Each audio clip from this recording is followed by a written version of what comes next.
magandang umaga. Nandito naman si Mommy Mengs para sa menu niya for today. Say hi naman dyan. Hi! I-greet mo yung mga friendship mo. I-greet na ako mga friend. Si Bayot, Sinong ba yun? si Ate Lynn, si Ding. Oo guys, ito na si Mommy Mengs. Anong menu mo ngayon? Ano yun? Ma'am? Nilatan? Linatang Baboy. baboy, kakala ko baka. Baboy. Baboy. Baboy. Linatang baboy. At saka may ano siya, Chinese with chai. Saka mayroong saging. Saging na kinuha niya dyan sa back niya. At saka ito, tanim mo rin Sayote. yan, sayuti. Oh, Oo.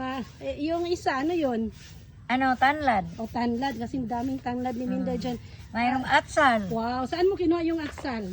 Sa tabi-tabi lang. Oh, doon sa tabi, sa garden niya, guys. So, last time nagtanim si Minda ng upo, guys. Tumutubo na yun. Ito na pang lunch namin ngayon. See you at lunch, guys. Wala na kayo i-greet.